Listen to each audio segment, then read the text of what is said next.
Ce n'est pas de la magie, c'est de la vibration. Le monde ne te donne pas ce que tu demandes, il te donne ce que tu es.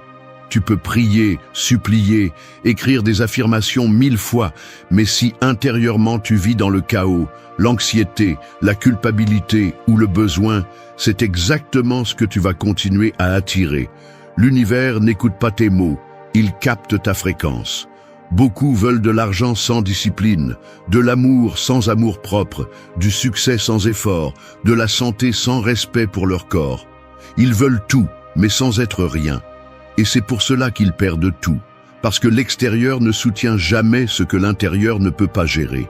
Tu attires ce qui est aligné avec ton identité, pas avec ton désir. Cette vidéo est un appel à l'éveil. À arrêter de mendier ce que tu pourrais être en train de générer si tu osais changer depuis la racine. Nous allons parler de ce que personne ne veut te dire. Que les relations qui t'entourent peuvent être en train de drainer ton énergie, de saboter ta croissance, d'éteindre ta lumière. Et que tant que tu ne te libères pas de cela, aucun conseil d'abondance ne te servira. Tu vas découvrir 8 principes puissants, nés du stoïcisme, de la spiritualité réelle et de l'énergie qui fait bouger tout. Ce ne sont pas de jolies phrases. Ce sont des décisions quotidiennes, des actions concrètes, des changements internes qui altèrent ta réalité complète. Reste jusqu'à la fin, parce que ce n'est pas une question de chance. Il s'agit de devenir quelqu'un qui n'a pas besoin de supplier la vie, parce qu'il a appris à la créer de l'intérieur. 1. Ne demande pas plus. Transforme-toi en ce que tu cherches. Un aimant ne choisit pas ce qu'il attire, il attire simplement ce qui vibre à sa même fréquence. Il ne demande pas, il ne supplie pas, il ne négocie pas. Il est simplement. C'est ainsi que fonctionne aussi ton énergie. Tout ce qui arrive dans ta vie est un reflet de ce que tu es à l'intérieur, pas de ce que tu désires par manque. C'est pourquoi, si tu veux attirer des choses différentes, tu n'as pas à demander plus fort. Tu dois te transformer en quelque chose de différent, parce que la vie ne répond pas à tes besoins, elle répond à ta vibration. Beaucoup de personnes vivent obsédées par l'obtention de plus d'argent, un partenaire qui les valorise, une santé de fer, un succès visible, mais elles ne s'arrêtent pas une seconde pour se demander si elles sont prêtes à soutenir ce qu'elles désirent tant. Tu demandes de l'amour alors que tu ne t'aimes pas encore. Tu veux de l'abondance alors que tu vis en répétant que rien ne te suffit. Tu rêves de respect alors que tu ne peux pas te regarder dans le miroir sans te juger. Ça ne fonctionne pas comme ça. La loi de l'attraction n'est pas une formule magique, c'est une conséquence naturelle de qui tu es. Tu n'attires pas ce que tu veux, tu attires ce que tu émanes. Le stoïcisme l'a clairement établi il y a des siècles. Marc Aurèle a écrit que ton âme se teint de la couleur de tes pensées. Ce que tu nourris à l'intérieur grandit à l'extérieur. Si ton dialogue interne est celui d'une victime, ta réalité le reflètera. Si ton énergie est instable, tes liens le seront aussi. Si tu vis dans la peur, c'est ce que tu vas multiplier. Changer ta vie ne commence pas à l'extérieur, ça commence par ta façon de penser, de ressentir, de décider, d'agir. L'univers ne récompense pas ceux qui attendent, mais ceux qui se transforment. Tu veux attirer l'abondance ? Commence par te comporter comme quelqu'un d'abondant, non pas par arrogance, mais par confiance, par générosité, par discipline. Tu veux un partenaire sain ? Sois cette personne d'abord. Traite-toi avec respect, prends soin de tes émotions, apprends à être en paix seul. Tu veux la santé ? Arrête de maltraiter ton corps avec des excuses, avec des aliments qui t'éteignent, avec des routines qui t'épuisent. Chaque fois que tu réclames quelque chose que tu n'es pas prêt à cultiver de l'intérieur, tu sabotes ta propre expansion. Il ne s'agit pas de faire semblant, il s'agit de se transformer, de laisser derrière soi la version qui attend des miracles et de commencer à construire avec ce que tu as, avec ce que tu es aujourd'hui. Le premier pas pour attirer une nouvelle vie est de cesser de vivre comme si tu étais la victime de l'ancienne. Et cela demande une honnêteté brutale. Reconnaître ce qui ne fonctionne pas, ce que tu tolères, ce que tu remets à plus tard. Parce que personne ne devient sa meilleure version en restant accroché aux mêmes justifications qui le maintiennent dans l'immobilisme. Te transformer en ce que tu veux attirer n'est pas un jeu d'ego, c'est une décision spirituelle. Cela signifie aligner tes pensées avec tes actions, tes émotions avec tes décisions, ta routine avec ta vision. Tu ne peux pas attendre un résultat extraordinaire d'une identité faible. Si tu veux quelque chose de grand, tu dois être quelqu'un de grand. Et cela ne s'achète pas, cela se construit. La bonne nouvelle est que tu n'as pas besoin que quelqu'un te valide pour commencer. Tu n'as pas besoin d'avoir tout résolu.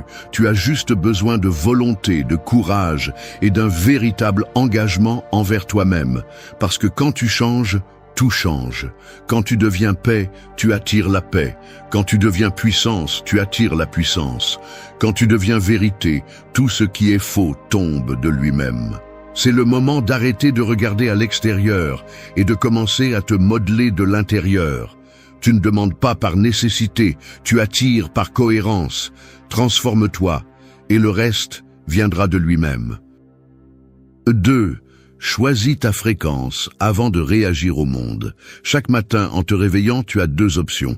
Tu peux sortir dans le monde comme une feuille emportée par le vent ou comme un rocher solide au milieu de la tempête. L'une réagit à tout, se secoue à chaque changement, vit en fonction du climat. L'autre décide qui elle est avant que la journée ne commence, choisit sa fréquence et agit à partir de là, peu importe ce qui se passe à l'extérieur. C'est la différence entre vivre conditionné par l'environnement ou vivre avec un pouvoir intérieur. La plupart des gens vivent en mode automatique. Ils se lèvent et dès qu'ils ouvrent les yeux, ils sont déjà connectés à tout ce qu'ils ne peuvent pas contrôler. Les actualités, les réseaux, les messages, les problèmes des autres. Ils permettent au monde extérieur de dicter leur état émotionnel. Si tout va bien, ils sourient. Si quelque chose ne va pas, ils sombrent. Et ainsi passent les jours, sautant d'émotion en émotion, comme des marionnettes de la réalité. Ils ne comprennent pas que chaque réaction non contrôlée leur vole de la force, de la concentration, de la clarté. Le stoïcisme enseigne le contraire.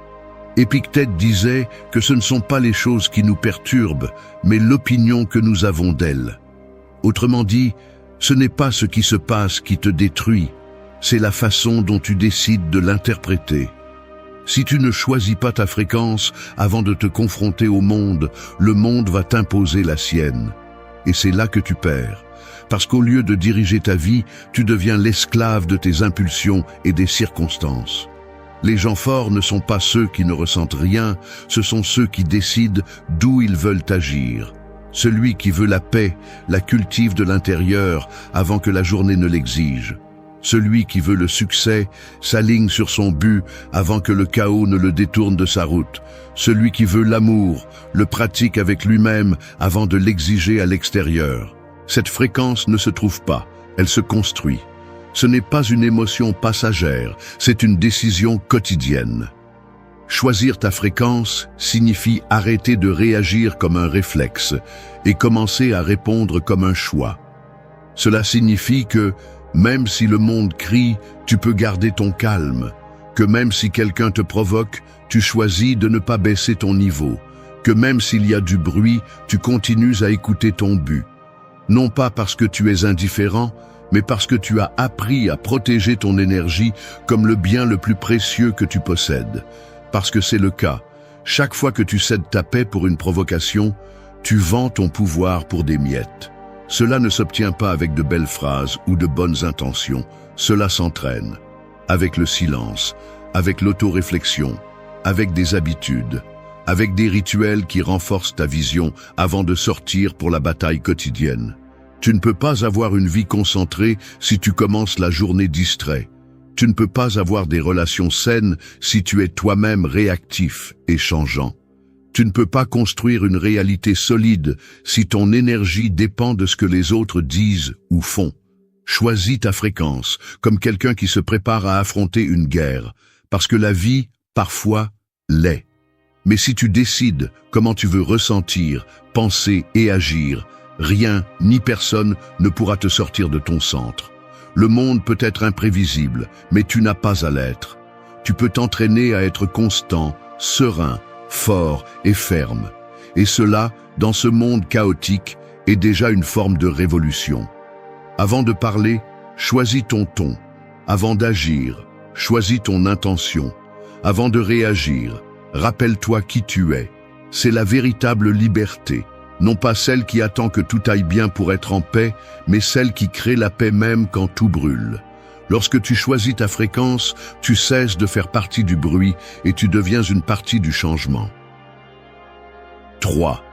Ton corps est ton temple, ton outil et ton bouclier. Ton corps n'est pas seulement de la chair, des muscles et des os.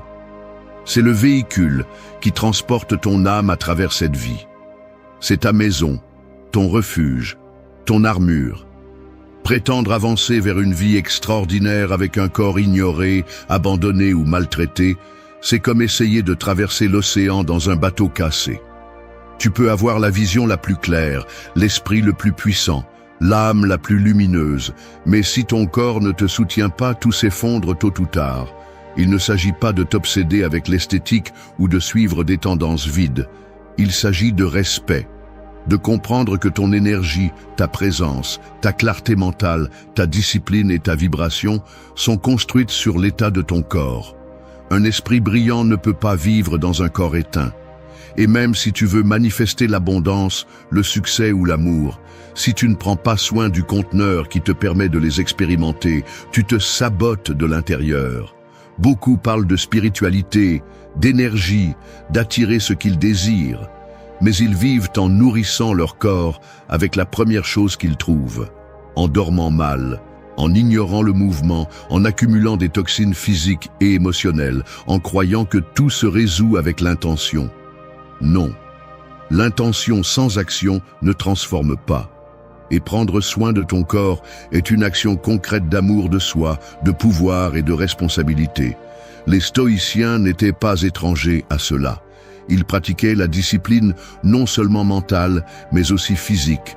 Le corps devait être fort, agile et propre, non par vanité, mais parce qu'ils savaient qu'un corps entraîné est un corps obéissant, et qu'un esprit fort a besoin d'un corps qui ne se rend pas à la première douleur. Sénèque le disait clairement, l'âme a besoin d'un corps sain pour accomplir son œuvre. Si tu manques d'énergie, si tu manques de volonté, si tu manques de concentration, examine comment tu traites ton corps. Tu ne peux pas attirer la santé tout en vivant en contradiction avec elle. Tu ne peux pas projeter une image puissante tout en t'abandonnant toi-même. Tu ne peux pas maintenir une routine de haute performance si tu ne t'hydrates pas, ne bouges pas ou ne dors pas bien. Le corps est ta base. C'est ton allié silencieux. Mais si tu l'ignores, il te le fera payer. Parfois sous forme de maladie, parfois sous forme d'épuisement chronique, parfois simplement comme une sensation constante de lourdeur, d'irritation ou de déconnexion. Et le pire, c'est que beaucoup s'en rendent compte trop tard, quand ils ne peuvent plus, quand le corps s'effondre et demande ce qu'on ne lui a jamais donné. N'arrive pas à ce point. Commence à en prendre soin aujourd'hui. Non pas par culpabilité, mais par conscience. Non pas par sacrifice, mais par l'intention claire de devenir quelqu'un capable de soutenir la vie qu'il veut construire. Manger mieux n'est pas une punition, c'est de l'amour. Dormir ce qu'il faut n'est pas de la paresse, c'est de l'intelligence. Bouger chaque jour n'est pas une charge, c'est un privilège. Tu n'as pas besoin de t'entraîner comme un athlète, ni de manger comme un gourou. Tu as juste besoin de prendre la responsabilité. Écoute ce que ton corps te dit depuis longtemps. Sois cohérent entre ce que tu demandes et ce que tu fais. Parce que si tu demandes de la force, commence par être fort dans l'essentiel. Si tu demandes de la vitalité, arrête de t'intoxiquer. Si tu demandes de l'équilibre, observe tes habitudes et nettoie ce qui ne s'ajoute plus. Ton corps est le vaisseau qui te mène à ta destination. S'il est faible, tu n'iras pas loin.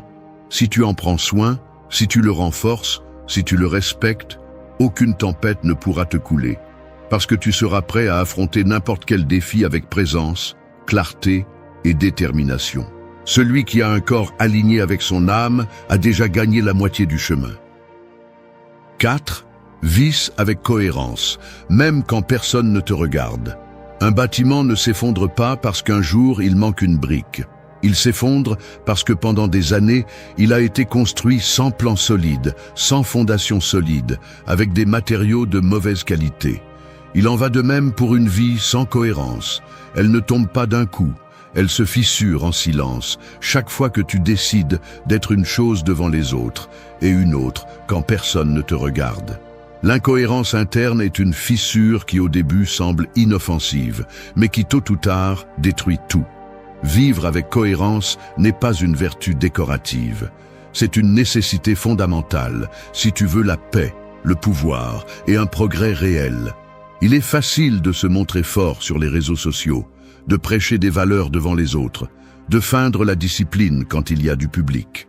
Mais ce qui construit réellement ton destin n'est pas ce que tu fais quand tout le monde te regarde, mais ce que tu décides quand tu es seul. C'est là que se forge la véritable identité, loin du jugement des autres et des applaudissements faciles. Les stoïciens l'avaient bien compris. Sénèque disait que l'âme se renforce quand elle se comporte de la même manière dans l'obscurité que dans la lumière. Parce que vivre avec des principes n'est pas suivre une mode spirituelle, c'est décider qui tu es sans tenir compte de l'environnement. Si tu dis que tu cherches l'abondance, mais que tu agis par manque. Si tu parles de respect, mais que tu permets des liens qui te blessent. Si tu exiges la loyauté, mais que tu n'es pas fidèle à toi-même. Tout cela se remarque, même si tu penses le cacher. L'univers ne répond pas à ton masque, il répond à ton énergie réelle. Et l'énergie ne ment pas. Tu peux tromper les autres pendant un certain temps, mais tu ne peux pas tromper la vie. Si ta parole et ton action ne coïncident pas, si ton intention et ton comportement vont dans des directions différentes, la vie ne va pas t'ouvrir les portes que tu dis vouloir. Parce que les vraies portes ne s'ouvrent pas avec des apparences. Elles s'ouvrent avec la cohérence. Cela ne signifie pas la perfection. Cela signifie l'alignement. Personne n'attend de toi que tu sois impeccable tout le temps, mais bien que tu aies le courage d'être qui tu dis être, même quand personne ne t'exige de l'être. Cela signifie ne pas te trahir pour faire bonne figure, ne pas te mentir pour te sentir à l'aise, ne pas agir par convenance quand tu sais que cela va à l'encontre de tes principes. Parce que chaque fois que tu te trahis, tu affaiblis ta propre parole. Et une personne dont la parole n'a pas de poids ne peut rien construire de durable. La cohérence est un entraînement. C'est choisir chaque jour de vivre en accord avec ce que tu valorises. Même si c'est difficile, même si personne ne te voit, même si personne ne te récompense pour cela. Parce que la vraie récompense est la force que tu construis en toi, la confiance que tu sèmes en toi, le respect que tu gagnes avec toi-même. Et quand tu te respectes, les autres le perçoivent. Les relations changent, les opportunités s'alignent, l'énergie que tu attires se transforme. Vivre avec cohérence te rend une personne inarrêtable. Parce que tu n'as plus besoin de validation externe, tu ne dépends plus de ce que les autres pensent, tu n'agis plus pour plaire, mais pour te respecter. Tu ne réagis pas, tu choisis. Tu n'imites pas, tu décides. Tu ne fais pas semblant, tu construis. Et ce type de force, même silencieuse, a un impact sur tout ce que tu touches. Le monde est plein de personnes qui disent beaucoup de choses, mais il y en a peu qui vivent ce qu'elles prêchent. Si tu veux des résultats réels, commence par être l'une de ces rares personnes. Non pas parce que quelqu'un te regarde, mais parce que tu sais qui tu es. Parce que tu tiens à vivre avec vérité. Parce que la cohérence, même si elle est parfois inconfortable, est la seule base solide pour soutenir une vie de but, de pouvoir et de plénitude. 5. Maîtrise ton intérieur et le chaos ne te touchera pas. Certaines personnes s'accrochent à la barre, même lorsque le bateau ne répond plus. Ils serrent plus fort, essaient de tourner la direction de force, s'épuisent à essayer de contrôler une mer qui ne se soumet pas à leur volonté. Ils ne comprennent pas que la vraie maîtrise n'est pas de gérer la tempête, mais de se gouverner eux-mêmes pendant que la tempête passe. L'eau ne peut pas être domptée, mais ton tempérament peut te soutenir jusqu'à ce que le ciel s'éclaircisse. Celui qui vit obsédé par le contrôle de tout ce qui est externe perd le contrôle de lui-même. Plus tu essaies de forcer ce qui ne dépend pas de toi, plus tu génères d'anxiété. Le désir de tout avoir sous ton contrôle est une illusion qui finit par t'asservir. Les gens, les temps, les résultats, les émotions des autres, rien de tout cela n'est entre tes mains. Mais ton focus, ton attitude, tes décisions, ta capacité à t'adapter et à agir depuis ton centre le sont. Épictète l'a bien dit, certaines choses dépendent de toi, d'autres non. Et si tu ne fais pas cette distinction chaque jour, tu finiras par gaspiller ta force sur ce que tu ne pourras jamais changer. Tu te frustres parce que quelqu'un n'agit pas comme tu l'espères. Tu te mets en colère parce que les circonstances ne correspondent pas à tes plans. Tu t'épuises parce que tout semble échapper à ton contrôle. Mais ce n'est pas le monde qui est mal, c'est ton focus qui a besoin d'un changement. Le vrai pouvoir commence quand tu arrêtes de poursuivre l'incontrôlable et que tu commences à te construire de l'intérieur. Tu ne peux pas contrôler si une relation se termine, mais tu peux décider de ne pas te détruire avec elle. Tu ne peux pas contrôler l'opinion des autres, mais tu peux travailler sur la valeur que tu te donnes à toi-même. Tu ne peux pas éviter chaque obstacle, mais tu peux te préparer à les traverser avec dignité, sans te perdre dans le désespoir. Lâcher prise n'est pas abandonner, c'est rediriger ton énergie vers ce qui transforme vraiment.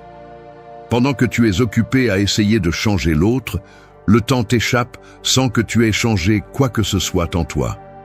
Pendant que tu essaies d'avoir des réponses précises sur l'avenir, tu perds ta présence dans le seul moment réel, le maintenant.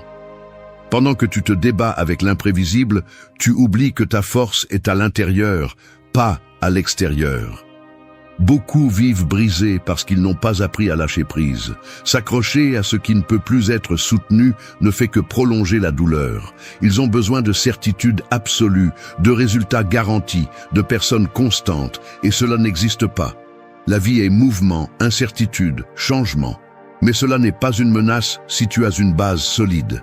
Et cette base n'est pas construite à l'extérieur, elle est cultivée à l'intérieur. Lâche la nécessité de contrôler tout le monde. Lâche le désir d'avoir toujours raison. Lâche l'attente que le monde s'adapte à tes désirs. Et commence à t'occuper de ton caractère, de ton esprit, de ton énergie. Pendant que tu te concentres sur ce que tu peux maîtriser, tes habitudes, ta discipline, ta façon de penser et de ressentir, tout le reste perd son pouvoir sur toi. Le véritable contrôle ne consiste pas à avoir tout parfait. Il consiste à rester calme pendant que le chaos s'installe, à agir avec clarté pendant que les autres réagissent avec peur, à avancer avec fermeté pendant que le chemin se désorganise.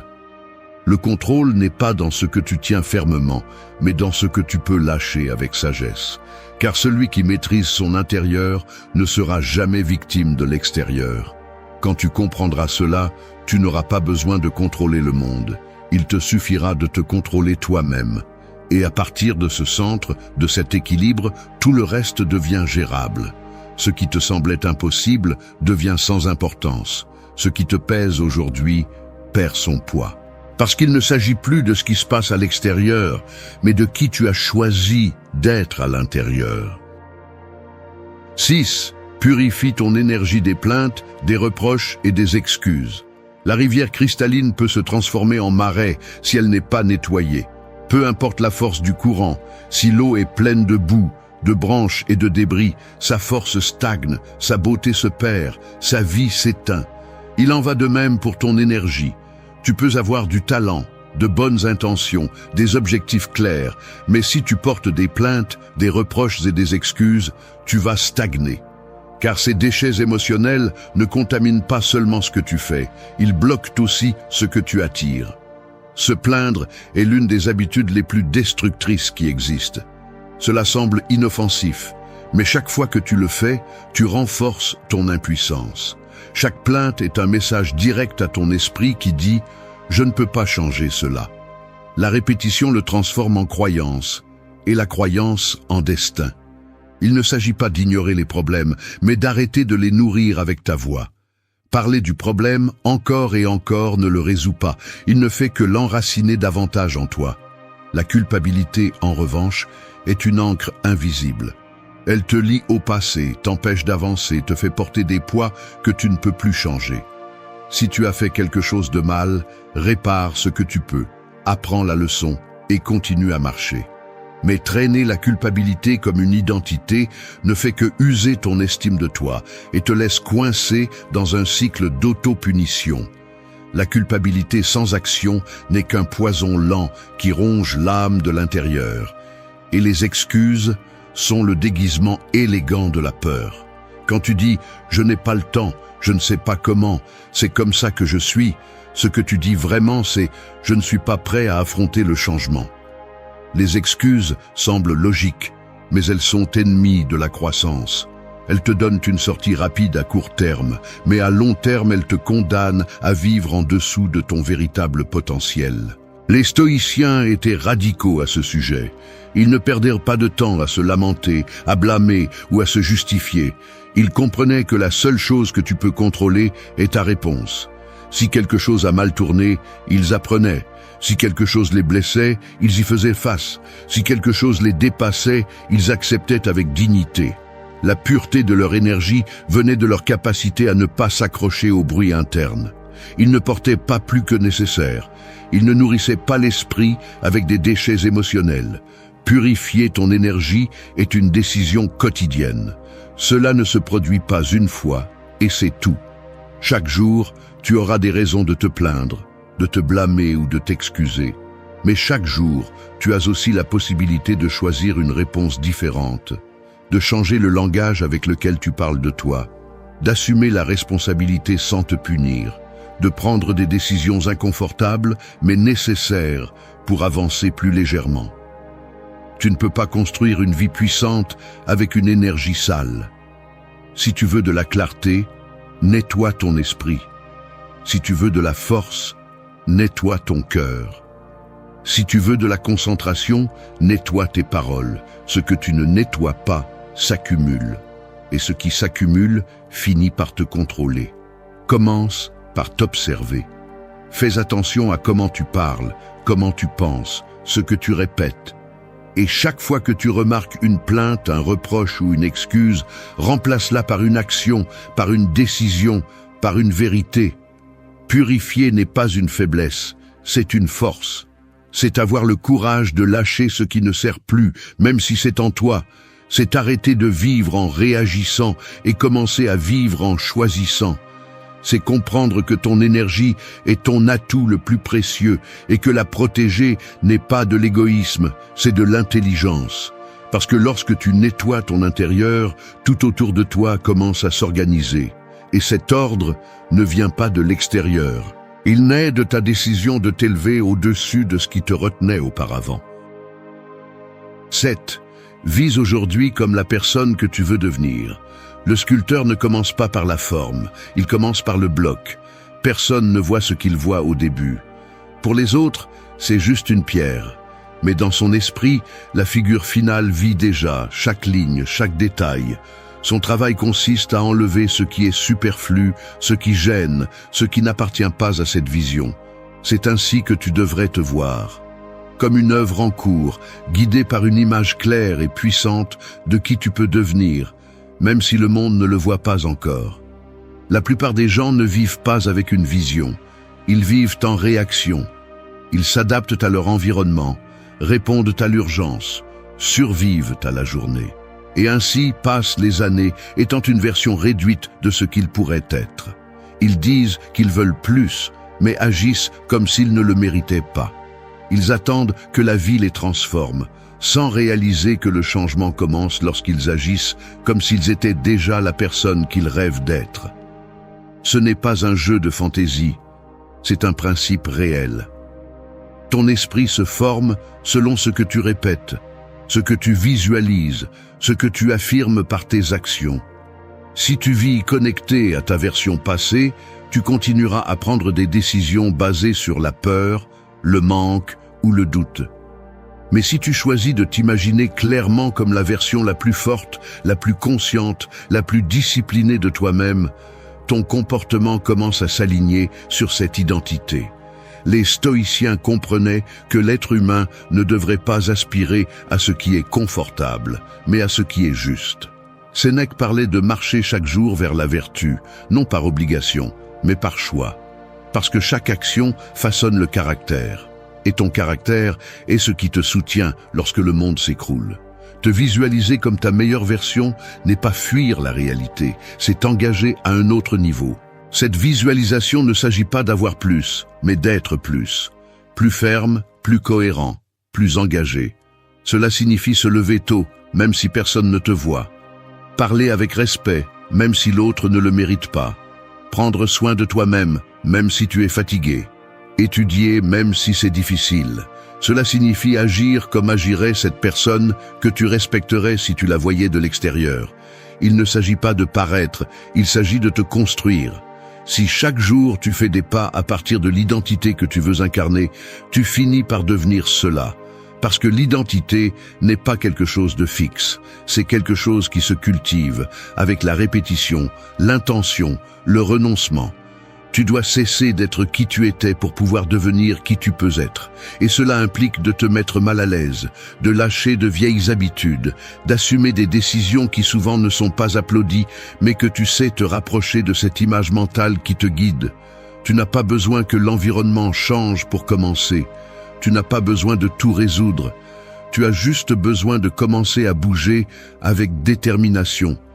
Visualise-toi en bonne santé, avec clarté, avec du caractère, puis agis comme si tu vivais déjà dans cet état. Ne l'attends pas, crée-le.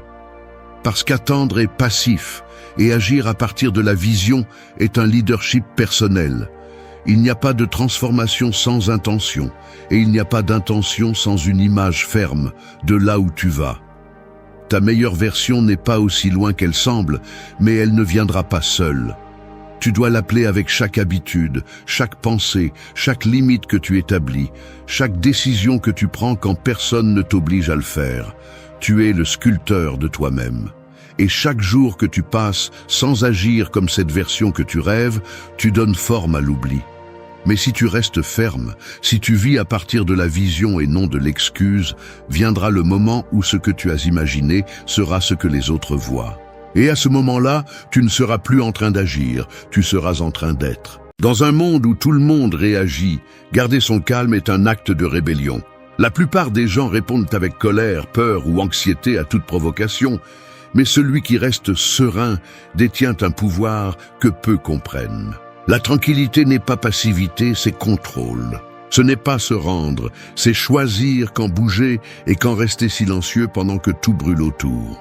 La véritable maîtrise ne se démontre pas par des cris ou par la force physique, mais par l'esprit qui ne se laisse pas emporter par le chaos. Nous vivons entourés de stimuli qui cherchent à nous déstabiliser.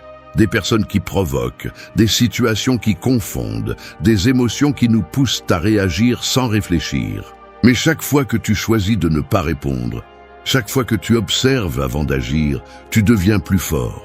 Marc Aurèle le disait, « Celui qui domine son esprit est plus puissant que celui qui conquiert un empire. » Le calme n'est pas un luxe, c'est un outil de survie.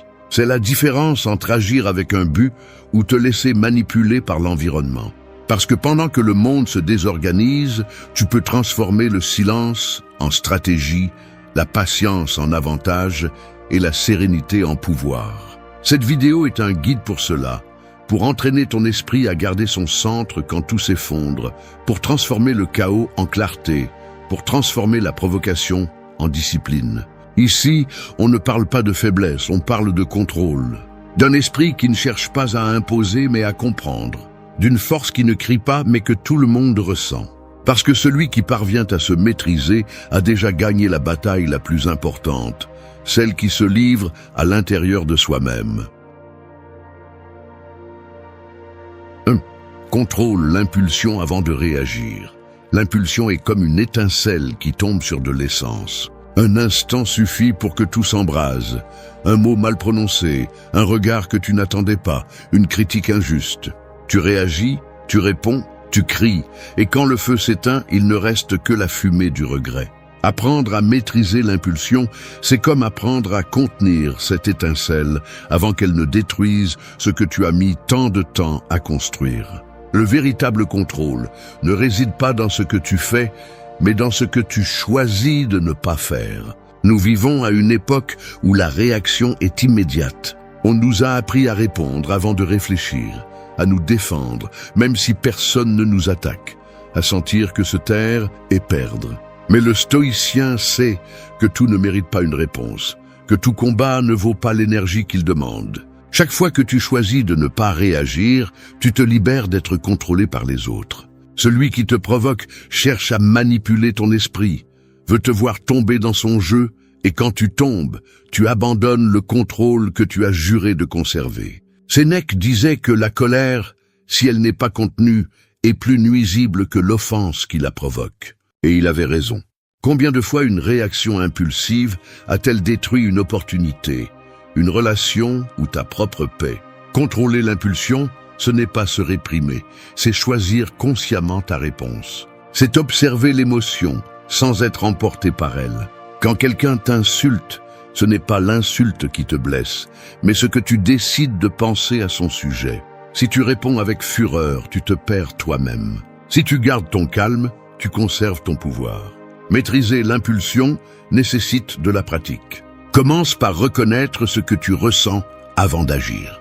Demande-toi, est-ce que ce que je vais dire ou faire améliore quelque chose ou nourrit simplement mon ego? Cette pause de 3 secondes peut tout changer. Ces secondes sont le champ de bataille entre l'émotion et la raison. Et celui qui apprend à s'arrêter là, apprend à se gouverner. Ce n'est pas un processus rapide, mais chaque moment de retenue renforce l'esprit comme l'entraînement forge le corps. Épictète enseignait que ce ne sont pas les choses qui nous perturbent, mais l'opinion que nous avons d'elles. Si quelqu'un te provoque, il n'a pas de pouvoir sur toi, il ne l'obtient que lorsque tu le lui donnes. Chaque impulsion contrôlée est un rappel que rien d'extérieur ne peut te dominer sans ton permission. Le silence face à la provocation n'est pas de la lâcheté, c'est une déclaration d'indépendance. C'est dire au monde, tu ne me manipules pas, je décide comment me sentir. La prochaine fois que tu ressens l'impulsion de répondre avec colère, arrête-toi, respire. Non pas parce que tu veux paraître calme, mais parce que tu comprends que perdre le contrôle, c'est te perdre toi-même. La réaction rapide peut te donner un soulagement momentané, mais le calme te donne une liberté durable. Au fond, la maîtrise de soi ne se mesure pas à la force de tes cris, mais à la quantité de paix que tu conserves lorsque tu es poussé à la perdre. Contrôler l'impulsion, ce n'est pas nier ce que tu ressens, c'est diriger cette énergie vers quelque chose de plus utile. La colère, la frustration ou l'impatience peuvent se transformer en action consciente, en discipline, en concentration. Tu n'es pas moins fort en restant serein, tu es plus dangereux parce que tu choisis quand agir. Celui qui maîtrise son esprit maîtrise toute situation, parce que pendant que les autres réagissent, toi, tu observes. Pendant qu'ils s'épuisent, toi, tu attends. Et dans cette attente silencieuse, le pouvoir change de main. 2. Garde ton calme au milieu du chaos. Quand tout s'effondre, le bruit des autres devient assourdissant. Tout le monde court, crie, accuse, fuit, et le chaos semble tout consumer. Mais celui qui reste silencieux, celui qui observe sans perdre son centre, est celui qui maîtrise vraiment la situation. Le calme est comme un rocher au milieu d'une tempête, le point fixe où rien ne peut t'entraîner. Peu importe la force du vent, tant que tu as des racines solides, tu restes debout. Garder son calme au milieu du chaos n'est pas une question de chance, c'est une discipline mentale. C'est l'art de ne pas laisser le monde éteindre ta clarté. Le chaos n'est pas toujours à l'extérieur. Parfois, il vit en toi, des pensées qui se heurtent, des peurs qui te pressent, des émotions qui te poussent à agir sans direction. C'est dans ces moments que tu as le plus besoin de tranquillité. Marc Aurèle a écrit que la parfaite tranquillité est l'état de l'âme qui ne craint rien et ne désire rien. Quand tu atteins cela, rien ne peut vraiment te toucher. Les circonstances perdent leur pouvoir sur toi parce que tu comprends que l'extérieur ne définit pas ton état intérieur. Garder son calme ne signifie pas ignorer la réalité, mais l'affronter avec un esprit clair. C'est voir le problème sans en faire partie. La plupart réagissent dans la confusion, et dans cet état, ils prennent des décisions qu'ils regrettent plus tard. La sérénité n'est pas de la passivité, c'est du contrôle stratégique. Pendant que les autres désespèrent, tu observes le tableau. Pendant qu'ils essaient d'éteindre le feu avec plus de feu, tu cherches la racine. Et cette différence change tout. Sénèque disait qu'aucun malheur n'est si grand s'il est affronté avec sérénité. Le chaos a le pouvoir que tu lui donnes. Si tu le vois comme un ennemi, il te vainque. Si tu le vois comme un défi, il te renforce. Les tempêtes révèlent toujours de quoi tu es fait. Le calme ne se construit pas en temps de paix. Il se forge quand tout semble perdre son sens. Quand ton esprit te demande de capituler, mais que tu choisis de rester ferme. Pense aux personnes que tu admires le plus. Ce ne sont pas celles qui crient, ni celles qui réagissent sans réfléchir. Ce sont celles qui, même dans les moments les plus tendus, gardent le regard fixe et la voix calme. Cette présence transmet de l'autorité. Cette énergie calme l'environnement parce qu'elle montre que quelqu'un a encore le contrôle. C'est là la véritable force, garder son sang-froid quand les autres le perdent. Pour y parvenir, pratique la distance émotionnelle. Tout ce qui se passe ne mérite pas ton énergie. Quand quelque chose te perturbe, fais un pas en arrière mentalement. Observe la situation comme si elle n'était pas la tienne. Demande-toi, est-ce vraiment important ou est-ce que cela me provoque simplement ? La plupart des problèmes sont temporaires, mais les réactions impulsives peuvent avoir des conséquences durables.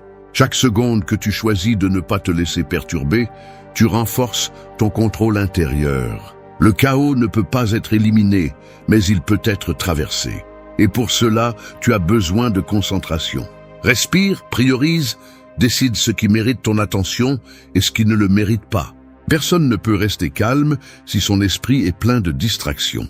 C'est pourquoi éliminer le bruit intérieur fait partie du processus. Méditer, marcher en silence, écrire ou simplement respirer profondément sont des armes pour celui qui décide de ne pas se rendre au désordre. Le calme est un pouvoir car il te permet de voir ce que les autres ne voient pas. Pendant qu'ils sont aveuglés par la peur, tu détectes le chemin. Pendant qu'ils réagissent, tu planifies. Tu n'es pas indifférent, tu es stratège. Le chaos ne détruit pas celui qui se connaît lui-même, seulement celui qui se laisse emporter par ce qu'il ne peut pas contrôler. Garder son calme est un choix quotidien, un acte silencieux de force qui sépare ceux qui survivent de ceux qui se dominent. 3. Accepte ce que tu ne peux pas changer. La vie se comporte parfois comme la mer. Tu peux essayer de retenir les vagues avec tes mains, mais tu finiras épuisé, trempé et frustré. La mer ne s'arrête pas parce que tu le souhaites, et le monde non plus. Essayer de contrôler l'incontrôlable est le chemin le plus rapide vers l'anxiété. Accepter ne signifie pas abandonner. Cela signifie libérer le poids de lutter contre l'inévitable. C'est regarder ce qui se passe et dire « Ceci est hors de ma portée ». Mais ma réaction ne l'est pas. Le stoïcisme enseigne qu'il y a deux types de choses, celles qui dépendent de nous et celles qui ne dépendent pas. Marc Aurèle l'a résumé clairement. Si quelque chose d'extérieur te cause de la souffrance, ce n'est pas cela qui te perturbe, mais le jugement que tu en fais. La plupart dépensent leur énergie sur ce qu'ils ne peuvent pas changer. L'opinion des autres, le passé, la chance, les décisions des autres. Et en le faisant, ils perdent le pouvoir sur la seule chose qu'ils possèdent vraiment, leur esprit.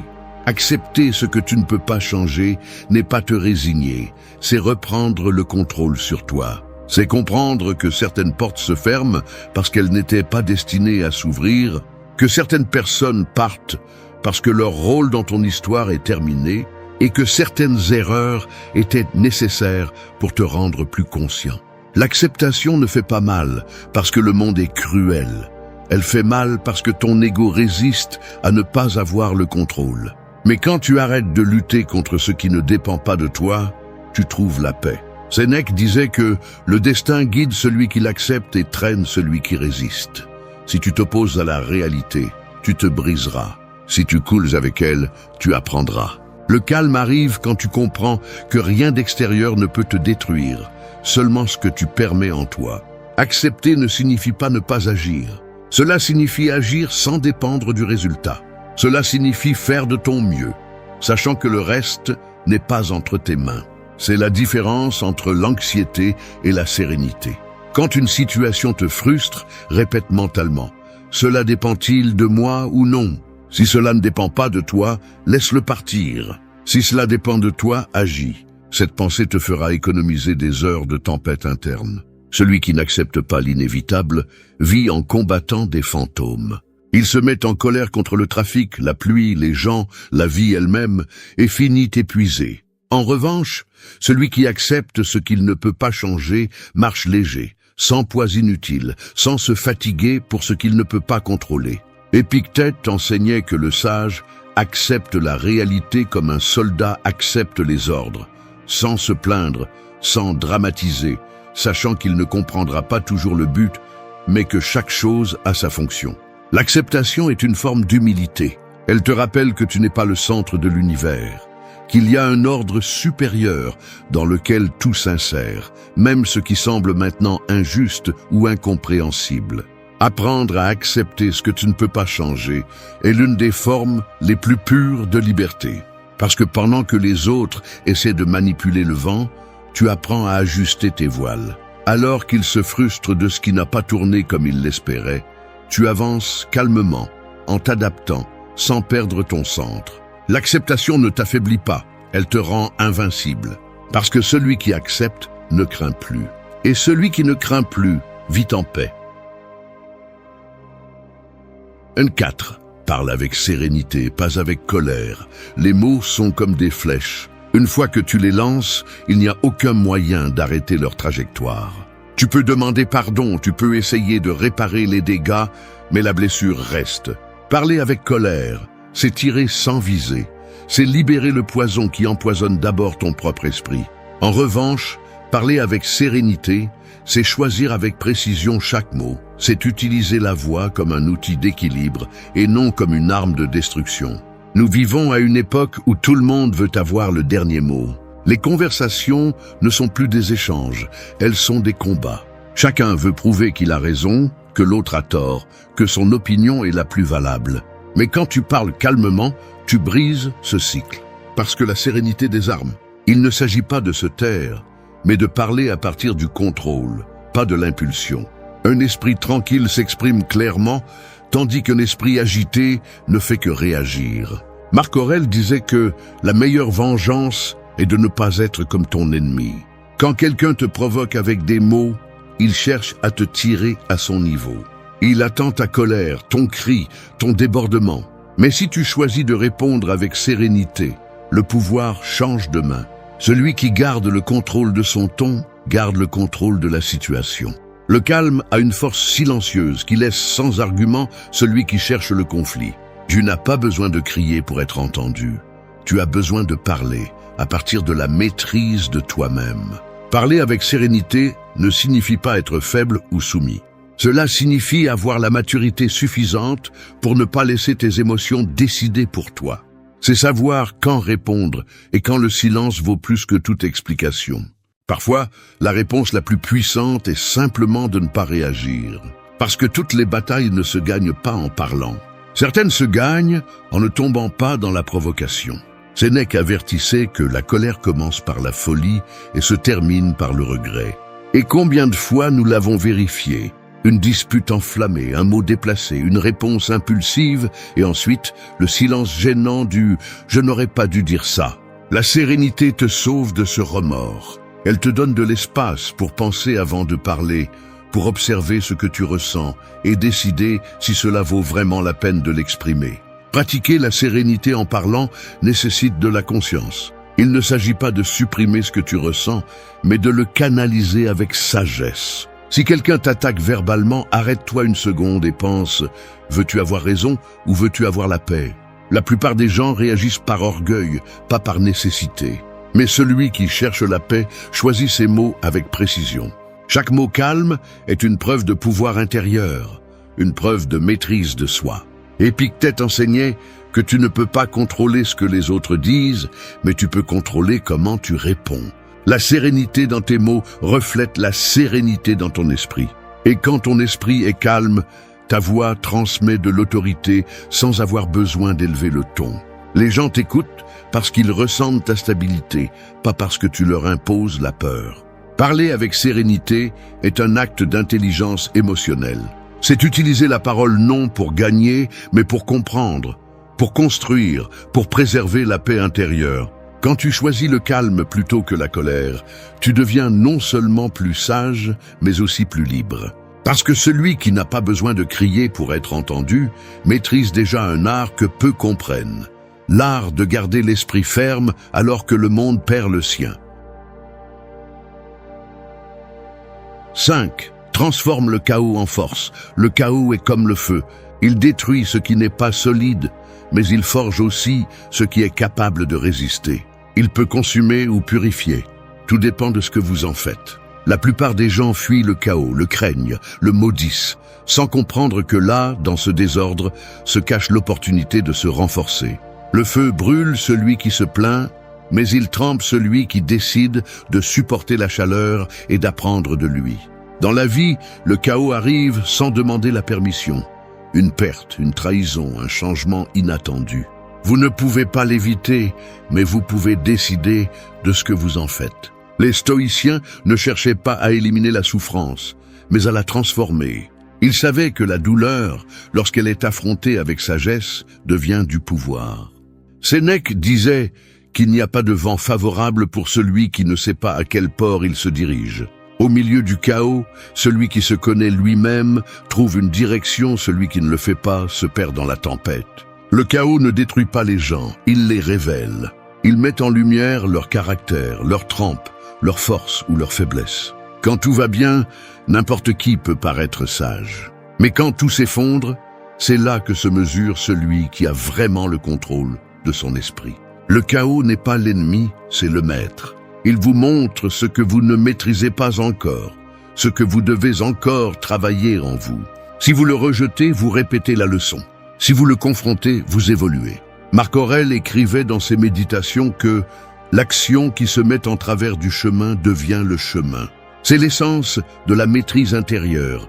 Utiliser l'obstacle comme un élan, transformer le problème en pratique, transformer le chaos en croissance. Vous ne pouvez pas contrôler l'extérieur, mais vous pouvez contrôler comment vous interprétez chaque événement. Lorsque vous y parvenez, rien de l'extérieur ne peut vous briser. Chaque difficulté devient un entraînement, chaque chute une leçon, chaque erreur une expérience. Transformer le chaos en force ne signifie pas ne pas ressentir. Cela signifie ne pas rester coincé dans le sentiment. Vous pouvez pleurer, vous frustrer, crier à l'intérieur si nécessaire, mais après, relevez-vous et analysez. Demandez-vous, qu'est-ce que je peux apprendre de cela ? Quelle partie de moi a besoin de se renforcer pour que cette situation ne me détruise pas la prochaine fois ? Cette mentalité transforme l'adversité en une salle de sport mental. Chaque épreuve que vous surmontez construit un esprit plus discipliné, plus résilient, mieux préparé pour le prochain défi. Épictète enseignait que ce qui importe n'est pas ce qui vous arrive, mais comment vous y répondez. Le chaos peut être le théâtre de votre ruine ou le point de départ de votre transformation. Tout dépend de votre interprétation. Si vous le voyez comme un châtiment, vous vous enfoncez. Si vous le voyez comme une opportunité, vous vous élevez. Et lorsque vous atteignez cette vision, le chaos cesse de vous intimider.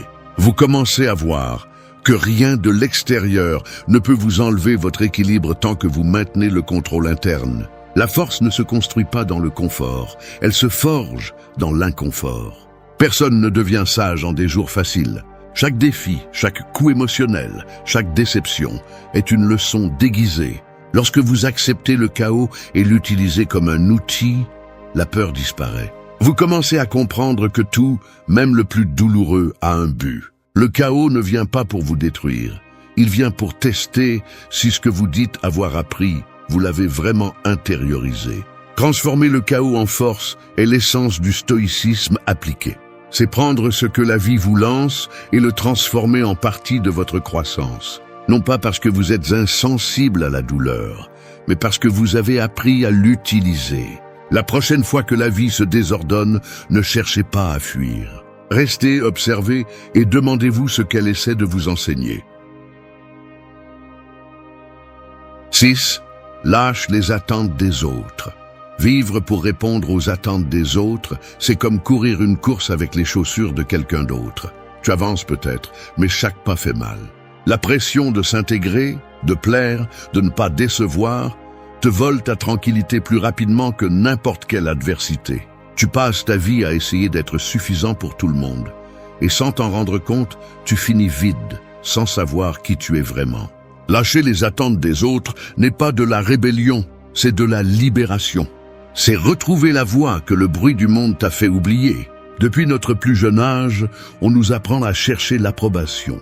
On nous évalue, on nous compare, on nous dit ce que nous devrions faire pour être acceptés.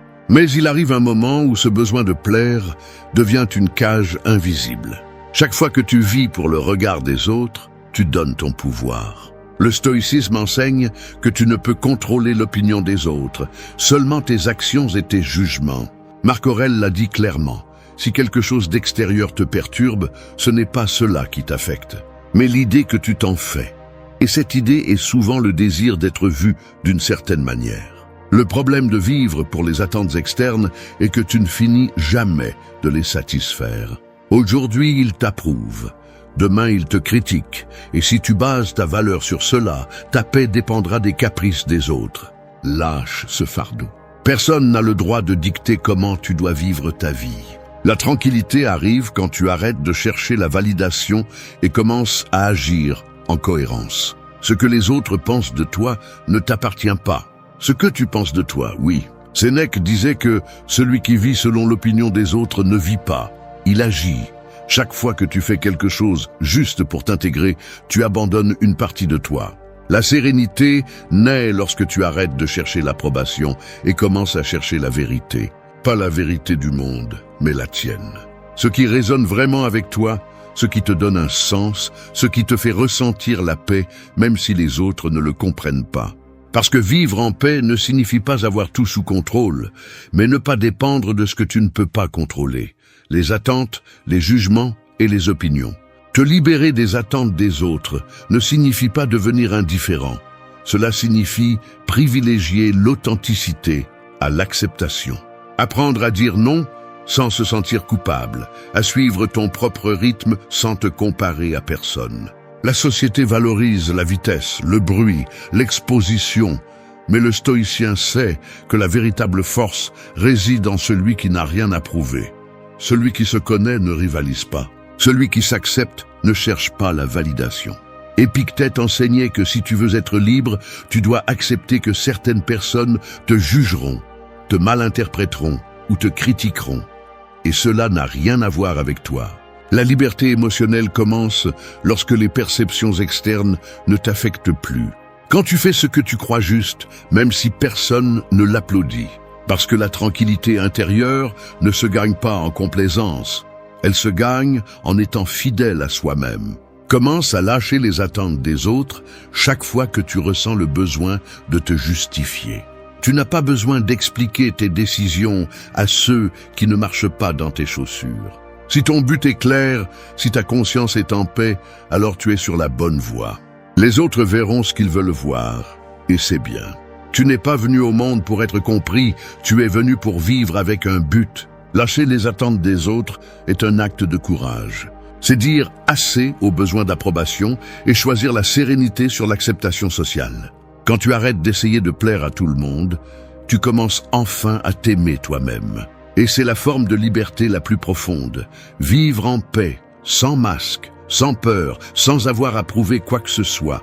Parce que tu sais déjà qui tu es et cela te suffit. 7. Vive pleinement le présent. Le présent est comme un verre d'eau qui se renverse si tu essaies de le saisir trop fort. La plupart des gens vivent ainsi, avec l'esprit coincé entre ce qui a été et ce qui pourrait être, sans se rendre compte que le seul moment réel se passe juste maintenant. On nous a appris à courir après l'avenir et à regretter le passé, mais pas à habiter l'instant. Et pendant que nous le faisons, la vie passe, silencieusement, sans demander la permission. Vivre pleinement le présent n'est pas une belle phrase, c'est une forme de résistance face à un monde qui veut te distraire. Nous vivons saturés de notifications, de tâches en attente, de plans qui ne se terminent jamais, toujours en attente de quelque chose. Le succès, l'amour, l'opportunité parfaite. Et dans cette attente, nous oublions que ce qui compte vraiment n'arrive pas, il est déjà là. Marc Aurèle disait que la vie d'un homme est ce que ses pensées en font. Si ton esprit est dans le futur, tu es absent du seul temps que tu peux contrôler. Le stoïcisme enseigne que le présent est suffisant lorsque l'esprit est calme. Tu n'as pas besoin de plus de temps, tu as besoin de plus d'attention. Le passé n'existe plus, le futur n'est pas encore là. Pourtant, l'être humain dépense son énergie à essayer de corriger ce qui est déjà terminé et à anticiper ce qui peut-être n'arrivera jamais. C'est la racine de l'anxiété, vouloir vivre à des moments qui ne sont pas disponibles. La sérénité apparaît lorsque tu comprends que rien d'autre n'importe que cette seconde. Parce que si tu peux rester conscient à cet instant, tu peux faire face à n'importe quoi. Sénèque affirmait que nous gaspillons la vie comme si nous en avions une de rechange. Chaque minute qui passe ne revient pas. Nous pensons qu'un jour nous nous reposerons, un jour nous profiterons, un jour nous serons prêts, mais un jour est l'excuse la plus élégante pour ne pas vivre. La vie se passe pendant que tu la remets à plus tard. Si tu attends que tout soit parfait pour ressentir la paix, tu ne la trouveras jamais. Le moment idéal n'arrive pas, il se crée, et il se crée lorsque tu choisis d'être présent. Vivre le présent n'est pas nier le passé ni ignorer l'avenir. C'est comprendre leur place. Le passé sert à apprendre, l'avenir à planifier, mais le présent est pour vivre. Quand tu habites vraiment le maintenant, le bruit mental se dissout. Tu n'es plus tourmenté par les erreurs, tu n'es plus dominé par l'inquiétude. Tu agis avec plus de précision, parce que ton attention n'est pas divisée. Le présent devient une forme de pouvoir. Pendant que les autres se perdent dans leurs pensées, tu es conscient, concentré, vivant. Épictète enseignait que nous ne devrions pas nous inquiéter de ce qui n'est pas sous notre contrôle, mais faire de notre mieux avec ce que nous avons maintenant.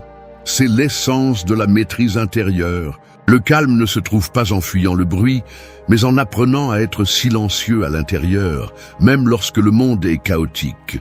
Si tu parviens à garder ton esprit dans l'instant, aucune pensée ne peut t'entraîner.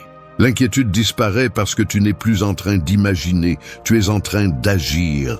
La vie ne se mesure pas en années, elle se mesure en présence. Tu es vivant quand tu ressens, quand tu observes sans hâte, quand tu savoures la simplicité du moment.